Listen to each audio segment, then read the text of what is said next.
Bon allez, pas chasser.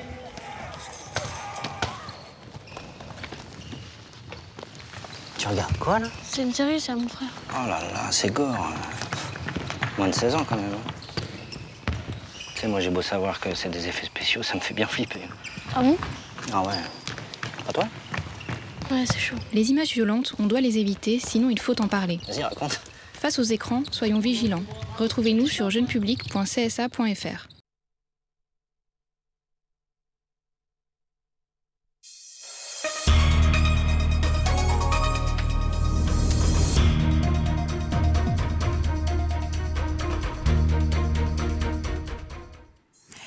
L'école élémentaire de Grand-Bois a été finalement fermée ce matin. L'origine des problèmes de santé n'a toujours pas été élucidée. Les parents qui ont dû rebrousser chemin aujourd'hui s'inquiètent. Une question subsiste ce soir. Les élèves seront-ils accueillis demain? La transparence est manifestement absente de ce dossier. Après des années d'attente, ils ont enfin obtenu la nationalité française. 137 personnes de partout venues ont reçu leur décret de naturalisation ce matin à la préfecture. Une cérémonie solennelle pour marquer leur entrée dans la nation. Le reportage d'ATV Guadeloupe est à venir. Et à l'approche de Noël, mangerez-vous local? C'est l'argument de vente massue par excellence. Mais est-ce aussi simple de consommer les produits locaux? Les prix ne sont-ils pas un sérieux obstacle? Reportage dans un instant. Elle aurait de fortes chances de remporter la couronne 2016. Morgane Thérésine, Miss Guadeloupe, fait partie des concurrentes bien placées pour l'emporter pour l'élection de Miss France qui aura lieu ce samedi, diffusée en direct sur ATV. Comment les Gozériens appréhendent-ils ce concours? Le reportage de Linda Kaersi en fin de journal. Bonsoir, bienvenue sur ATV Guadeloupe, je suis ravie de vous retrouver. C'est aujourd'hui que devait reprendre l'école élémentaire de Grand-Bois à Gosier, mais après 2 jours d'investigation, les équipes de l'Agence régionale de santé n'ont toujours pas réussi à trouver la cause de ces troubles. Ils ont ainsi choisi de fermer l'établissement aujourd'hui, une décision dont n'avaient pas eu connaissance les parents d'élèves. Reportage Moïse Dexter, Patrick Curie et Nathalie Dinan. Donc finalement on arrive, c'est fermé, écoutez, on repart avec nos enfants tout simplement. Des émanations de gaz à l'école Turenne-Thénard il y a une dizaine de jours ont entraîné l'évacuation de l'établissement et l'acheminement de plusieurs enfants au centre hospitalier. Depuis, les autorités sanitaires et la municipalité du Gosier ont décidé à 2 reprises de fermer l'école pour investiguer. Ce matin, la réouverture prévue pour la 2e fois n'a pas eu lieu. Les parents sont inquiets et perdus. Voilà, un coup ils disent que l'école est ouverte, un coup c'est fermé, ils ne savent pas vraiment ce qu'ils cherchent en fait. Et je trouve que les informations ne sont pas très bien données puisque les enfants ils disent que l'école est fermée alors qu'il y a 2 écoles. Donc nous on ne sait pas si c'est les petits ou les grands, donc on emmène nos enfants et personne ne nous dit vraiment ce qui se passe. Et donc voilà, nous qui sommes mamans, qui avons d'autres enfants, c'est pas très évident. Vendredi, j'ai envoyé ma fille à l'école encore. Tous les après-midi, il m'était carré toussé. Alors on n'a pas mené le bon matin. Parce que le médecin a mis sous le papier, il a dit c'est l'intoxication de gaz. Mais c'est pas gaz quoi. Vous n'avez pas d'autres explications? Non, rien. Pour juste ça, je ne veux pas dire rien. Ça qui passait, c'est chauve-souris, mais ce n'est pas chauve-souris. Le médecin n'a pas dit c'est chauve-souris. L'information concernant la réouverture de l'école n'ayant pas été contredite ni à la radio, ni par voie de communiqué, les parents ont emmené leurs petits à l'école et devant les grilles closes, ils sont repartis. Non sans se concerter pour la suite à donner à cette affaire. Le directeur nous avait bien dit que lui, il préférait être sûr que tout allait bien pour que les enfants reviennent. Donc c'est vrai que peut-être il n'a pas eu le temps de communiquer dessus. Bon, on ne va pas lui en vouloir pour ça parce que c'est vrai que depuis qu'il est arrivé quand même, il fait beaucoup de choses pour l'école. Donc c'est quelqu'un de très ouvert. Donc bon, s'il n'a pas eu le temps de communiquer, écoutez, c'est vrai que c'est embêtant, mais en même temps, ce sont nos enfants, ce ne sont pas les enfants de l'école. Les dernières investigations en date dans les salles de classe et aux abords de l'établissement n'ont rien donné. L'action consistait à traiter les bâtiments contre les chauves-souris ou autres nuisibles. Apparemment, le problème est autre. On a des informations comme quoi on ne sait pas ce qui se passe. Ni l'ARS, ni personne ne peut nous dire qu'est-ce qui se passe, qu'est-ce qui provoque en fait ces démangeaisons, les irritations chez les enfants. Donc hier, il y a eu une réunion, apparemment il y a des prélèvements qui vont partir à Guader ou pour la qualité de l'air et qui doivent revenir. Mais au jour d'aujourd'hui, on ne sait vraiment pas ce qui se passe à l'école. Là, c'est le rectorat qui a pris la décision en fait de ne pas accepter que le personnel n'accepte pas les enfants. Mais la mairie en elle-même, il n'y a pas de communiqué. Il n'y a rien eu. Tant que tout n'est pas réglé, certains parents ont décidé de garder les enfants à la maison. Pour les autres, l'inquiétude est présente. Tout le monde est dans l'attente d'une vraie solution. Et la municipalité du Gosier a décidé en fin de journée, en concertation avec le rectorat, de rouvrir l'établissement demain. Une cellule de suivi a été constituée en vue d'accompagner la communauté éducative et de s'assurer de la résolution définitive de ce problème, selon la mairie du Gosier. 137 personnes de 12 nationalités différentes, américaines, brésiliennes ou encore haïtiennes, ont été naturalisées français aujourd'hui à la préfecture de Basse-Terre. Une cérémonie qui marque solennellement l'accession à la nationalité française. Reportage Isabelle Amand. Ils étaient 137 à avoir obtenu le fameux sésame ce matin. Parmi eux, Marie-Belle, cubaine, vivant en Guadeloupe depuis 2009, devenir française aujourd'hui représente pour elle une liberté. C'est un long parcours, comme vous dites, et je suis contente de ça. Je suis cubaine, je suis mariée et je viens ici pour mon mari.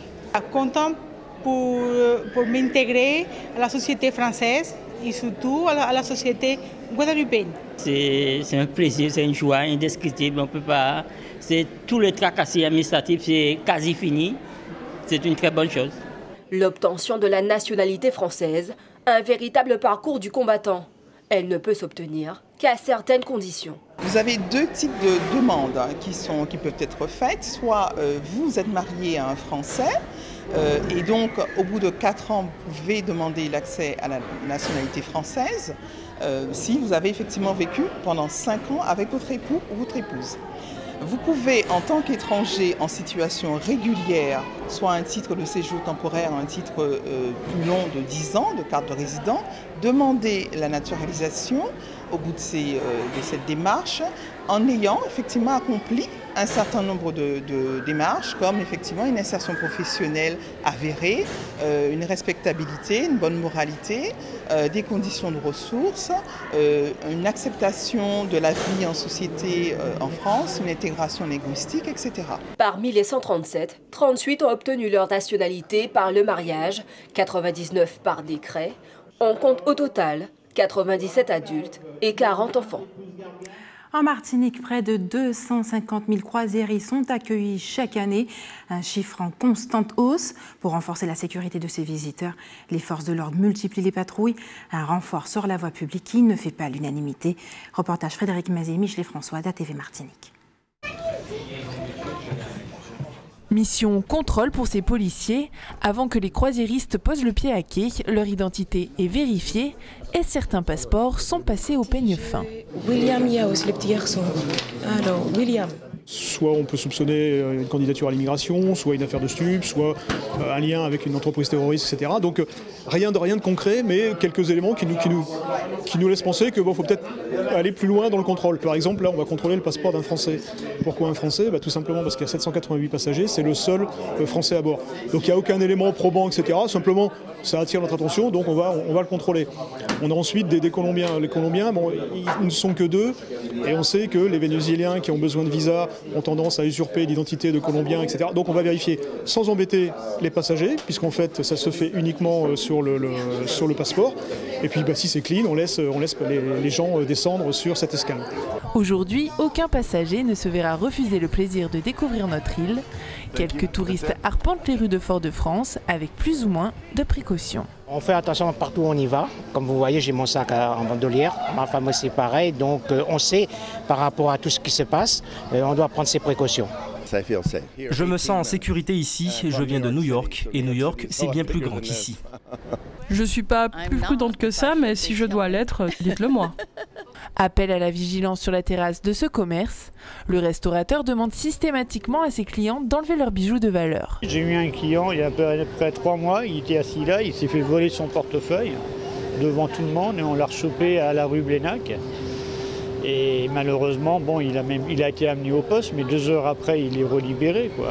On en a marre. Franchement, on en a ras-le-bol. Mais au niveau sécurité, c'est franchement pas terrible. Faut pas dire un autre mot, quoi. Mais vraiment, il y a très gros efforts à faire. Pourtant, depuis 3 ans, une brigade cycliste de prévention patrouille en centre-ville, épaulée par les policiers municipaux.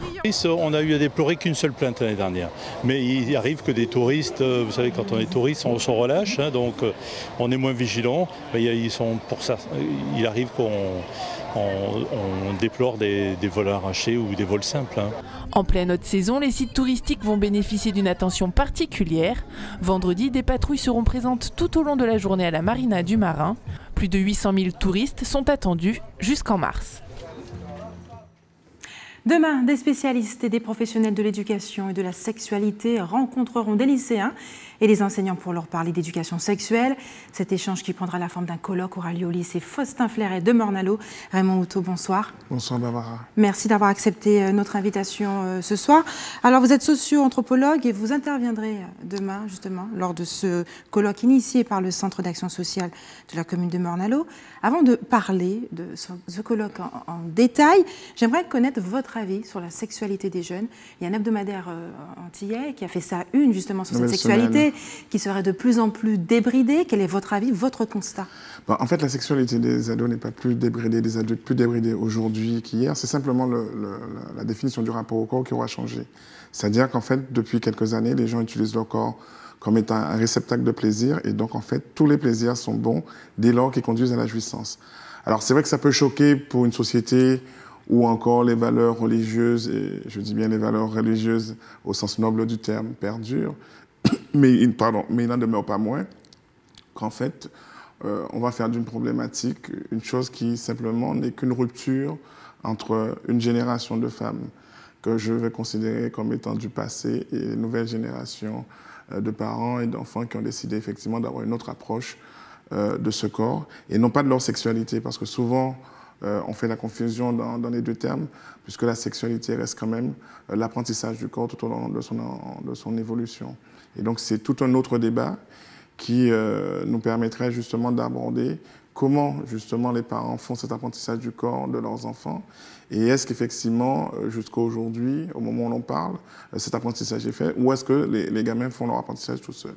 Y a-t-il une vraie fracture aujourd'hui en Guadeloupe des jeunes filles qui seraient de plus en plus nombreuses à considérer leur corps autrement comme un instrument ou pas de plaisir, comme vous l'avez avancé? La perception et la réalité sont tout autres. C'est-à-dire qu'effectivement, les jeunes filles disent qu'elles souhaitent, elles le verbalisent que leur corps leur appartient.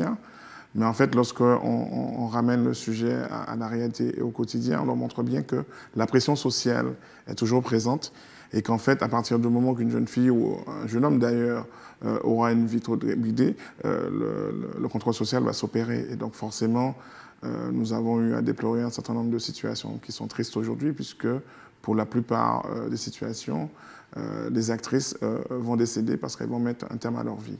Donc c'est bien pour montrer que, par-delà le fait que souvent on entend les jeunes dire c'est my life, c'est one shot, ce n'est que du discours, parce qu'en fait après, une fois qu'ils sont dans la réalité du buzz, et on oublie souvent que le buzz ne s'arrête pas à l'archipel, même si vous allez en France, vous allez au Canada, Internet vous rattrape et souvent effectivement ces personnes sont seules et il faut mettre en place des accompagnements pour justement leur permettre de digérer ces expériences malheureuses. Qui dit sexualité, qui dit aussi grossesse éventuelle, il y en aurait, selon les chefs d'établissement de plus en plus en Guadeloupe, des jeunes filles qui deviennent mamans, ce qu'on appelle des grossesses précoces. Le terme, je crois, vous dérange, mais c'est un terme que vous allez aborder. L'idée, c'est justement d'enseigner, de parler aux parents pour savoir comment aborder ce genre de questions. On a une double problématique par rapport à ça. C'est-à-dire qu'effectivement, on s'est rendu compte en discutant avec les élèves qu'il y avait un vrai silence et un lourd silence autour de la question du corps et autour du rapport du corps. On aurait pu le comprendre avec les parents d'il y a 50 ans, mais même aujourd'hui, on a une difficulté avec les jeunes parents dits inscrits dans la modernité qui n'ont toujours pas les mots pour pouvoir accompagner leur enfant. Alors, c'est vrai qu'on parle souvent de grossesse juvénile, mais parmi les grossesses juvéniles, vous avez deux situations.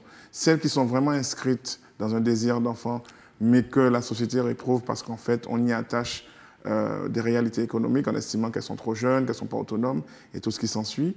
Et celles qui sont le fait effectivement d'accidents, puisque jusqu'à aujourd'hui, la découverte du corps et des plaisirs du corps se fait toujours de manière aussi malencontreuses. Et c'est vrai que celle-là mérite effectivement un accompagnement particulier, mais aussi l'accompagnement des parents, puisque généralement, elles sont victimes du rejet familial. Concernant ce colloque qui aura lieu demain au lycée Faustin-Fleuret de Morne-à-l'Eau, il sera également question d'aborder d'autres thématiques, notamment l'insertion des jeunes.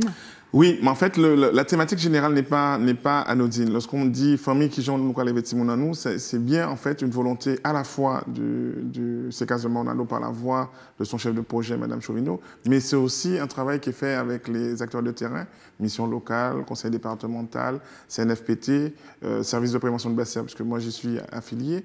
Et c'est vraiment une volonté de mettre en place nos savoirs sur cette question-là. Et les ateliers qui vont être réalisés l'après-midi avec le concours de l'Association des parents d'élèves et de la Fédération, aussi bien FCPE que FAPEG, montrent bien qu'en fait, ce travail va être un travail de maillage, puisqu'on s'est bien rendu compte que si chacun, on essaie de traiter le problème de notre côté, on n'a pas suffisamment d'éléments et suffisamment de poids, j'allais dire, pour pouvoir influer. Et sur la question de l'insertion, oui, aujourd'hui, on s'est rendu compte que l'une des entraves à l'insertion des jeunes, c'est des problèmes de posture, c'est des problèmes de vêture. Ils ne savent plus s'habiller, ils ne savent plus se comporter. Et cela, par contre, ça relève effectivement des compétences des parents. Donc, c'est simplement dire gentiment dans un espace qui est celui de l'école aux parents que, bon, OK, pendant 30 ans, on a déconné. Là, maintenant, il faut qu'on se remette dans le sérail de ce qui est notre mission. Raymond Auto, merci d'avoir accepté notre invitation. Je rappelle que ce colloque aura lieu demain toute la journée et que le grand public est également invité à y prendre part. Alors, dans les lycées, on peut parler d'un peu de tout. Il n'y a pas de sujet tabou. On peut parler aussi des produits du terroir. Il en était question aujourd'hui dans un lycée de Guyane, le lycée agricole de Matiti, qui organise une journée portes ouvertes pour découvrir ses filières et ses activités. Agricole. Jonathan Larieux a poussé justement les portes de l'établissement. On découvre avec lui. Cette serre renferme une partie du terroir guyanais.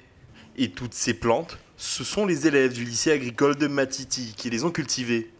De la plantation au traitement, aujourd'hui, tout a poussé. On a de la menthe pays, menthe vert. Vous avez du basilic, du grotesque, tout ce qui est aromate.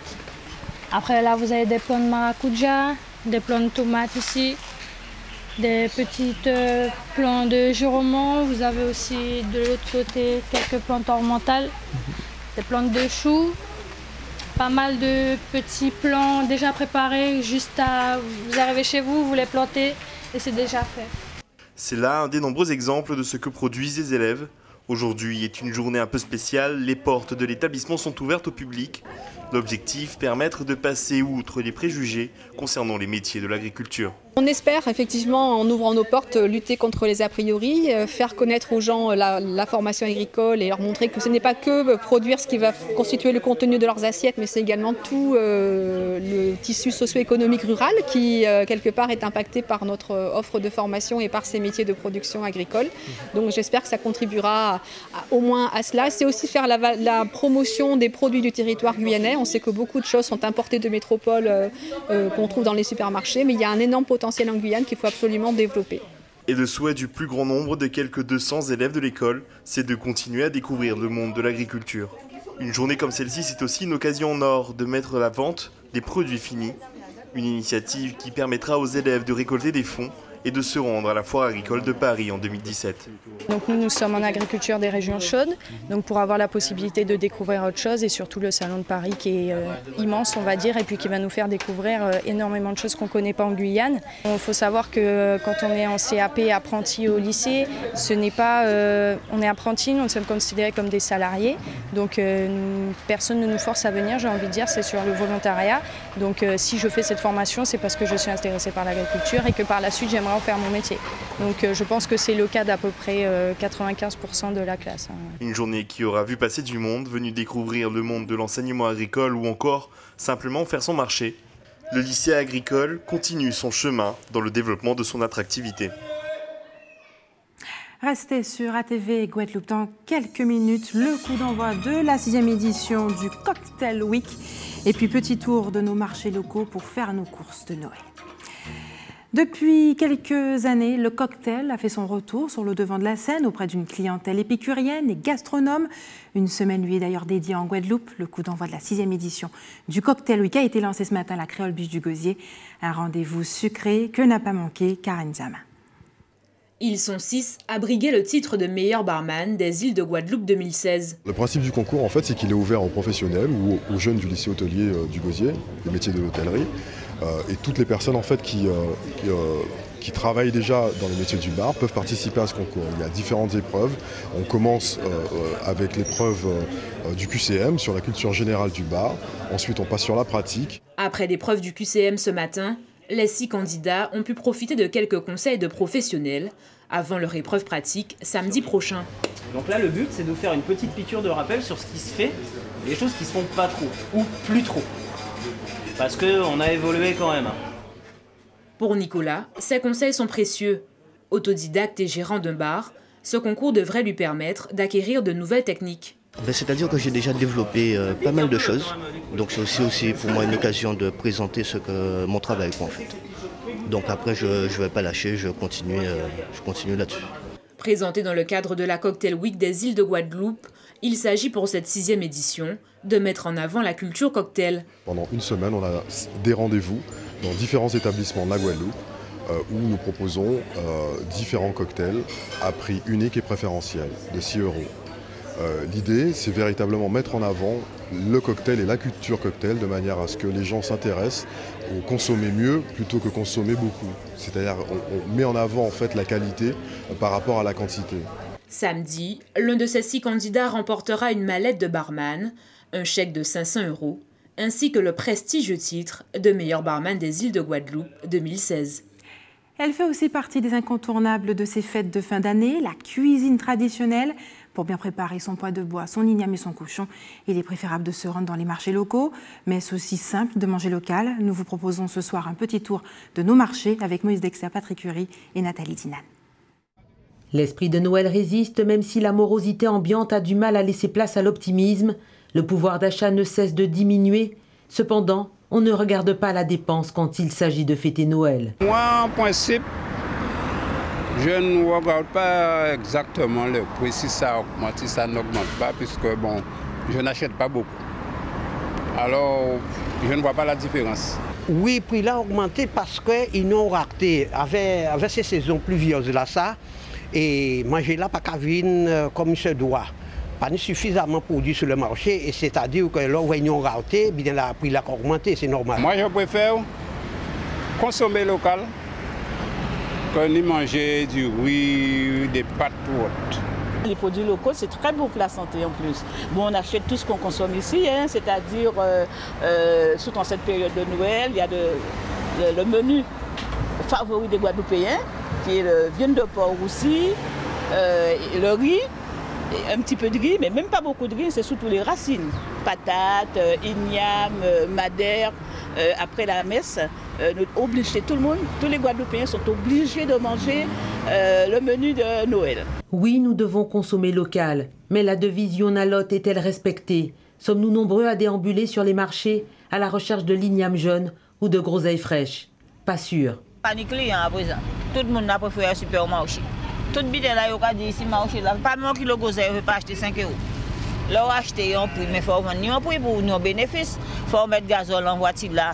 Il faut venir, il faut étaler, il faut détaler, il faut monter, descendre. C'est pas logique ça. On va avoir Noël là bien. Les autres l'année, nous avons en gens, ni tout bité, mais tout bité la cher. C'est mon préféré à une soirée à 100 €, 120 €. Alors, c'est comme ça qui est passé. Ils ne veulent pas faire manger à Kazaï. Ouais, les jeunes ne veulent pas faire manger. Ils ont dit tout bité la cher. Pour dire boire là même 12 € kilo là, qui a fait cher. Et en supermarché là, 3,50 €. Alors, il faut acheter là. Nous voyons qu'il y a apporté nous. Consommons local pour construire notre avenir. Ce slogan vieux de 30 ans devrait être ressorti pour que cette marchande retrouve le sourire et que l'esprit de Noël prenne tout son sens. Et la ville de Bouillante tente de maintenir la tradition de Noël. Cet après-midi a débuté la 2e édition de Noël à Cazes. L'ensemble des élèves de la communauté est invité à y prendre part. Patrick Curie et Moïse Dexter étaient sur place. On regarde leur reportage commenté par Nathalie Dinan. En début d'après-midi, plus de 300 enfants issus des écoles et de la commune de Bouillante ont assisté à la 2e édition de Noël à Cazes. Cantiques et contes étaient au programme, des traditions transmises par les anciens. C'est une manifestation qu'on a voulu pour les enfants, non seulement les scolaires, ceux qui sont scolarisés dans les écoles de Bouillante, mais aussi les enfants de manière générale, puisqu'on s'est dit tiens voilà c'est Noël à Bouillante, il n'y a pas beaucoup d'animation, et ce serait l'occasion de rassembler l'ensemble des enfants de la commune dans un lieu, le hall des sports Gilets Chemins, pour partager les traditions de Noël, donc avec des contes, des histoires, des mamies qui leur racontent un peu comment ça se passait Noël à l'époque, et puis une après-midi festive. Chaque année on essaie de changer un petit peu la thématique pour que les enfants ils n'aient pas l'impression que ce soit déjà vu, quoi. Mais l'idée première c'est de faire venir les enfants ensemble, passer une après-midi ensemble et puis partager un peu ce que c'était l'esprit de Noël à l'époque. Les parents conviés aux côtés de leur progéniture ont pu revivre le Noël d'antan.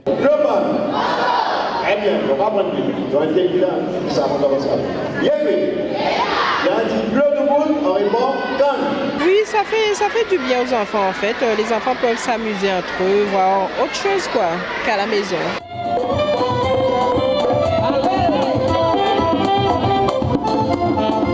Ceux qui n'ont pas l'habitude d'entendre peut-être à la maison, là il y a de tout, il y a des tambours, il y a de tout en fait. Noël à Cazes, une organisation désormais inscrite dans le calendrier des manifestations de la commune. Elle pourrait bien décrocher le titre de plus belle femme de France. Morgane Thérézine, la Miss Guadeloupe 2016, figure dans le top 5 des candidates préférées dans les sondages. Dans sa ville natale, le Gosier, beaucoup sont fiers de son parcours. Reportage Nina Kayarsi.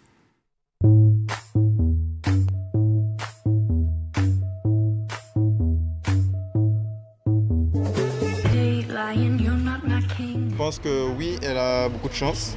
Ça fait depuis collège qu'on se connaît. C'est une très jolie fille. Et je pense qu'elle peut avoir toutes ses chances pour l'élection de Miss France. C'est une fille que je vois de temps en temps et je vois qu'elle a beaucoup de potentiel. Et moi, je veux qu'elle gagne, je veux qu'elle représente parce que le Gosier, en plus, je suis originaire du Gosier.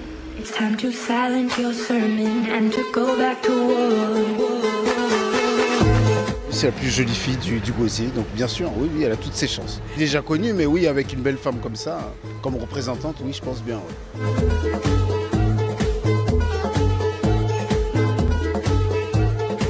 Je pense que oui, elle a ses chances. Il faudrait quand même la soutenir et puis qu'elle continue dans sa lancée.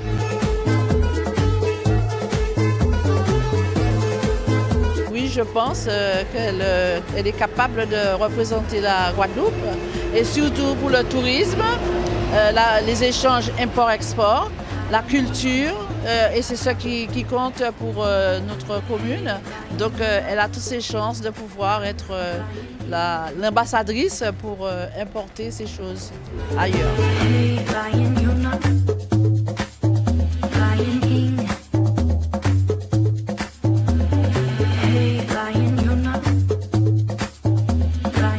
La Guadeloupe aura-t-elle une troisième Miss couronnée Miss France? Nous le saurons ce samedi à l'élection qui sera retransmise en direct sur ATV Guadeloupe à 15h55, puis en différé à 20h55. C'est l'heure des informations pratiques maintenant à vos stylos. Il y aura des coupures d'électricité prévues justement dans la commune de cette chère Morgane Thérézine à Gosier, de 7h45 à 14h30, également à Grand-Bourg-de-Marie-Galante, à Basse-Terre, Capesterre-Bello et Saint-François. Et enfin, l'équipe de l'établissement français du sang vous donne rendez-vous demain à l'école de la deuxième chance de Jarry à Bémao de 8h30 à 13h. Et puis si vous avez des informations pratiques, n'hésitez pas à nous contacter au 0590 71 2 fois. C'est la fin de notre édition locale et régionale. On se retrouve dans un court instant, juste avant de retrouver Eddy Planté pour Questions Directes. On va peut-être changer, non? Moins de 10, c'est pas vraiment de votre âge. Ça vous a pas paru un petit peu bizarre, le garçon qui embrassait toutes les filles, là? On avait pas mal de copines, non? Ouais, tu te laisserais, toi, attraper par les cheveux comme il faisait? Bah non, jamais de la vie. Je sais pas, tous les garçons qui applaudissent autour, c'est franchement... au secours. Les images choquantes, on doit les éviter, sinon il faut en parler. Pourquoi? Face aux écrans, soyons vigilants. Retrouvez-nous sur jeunepublic.csa.fr.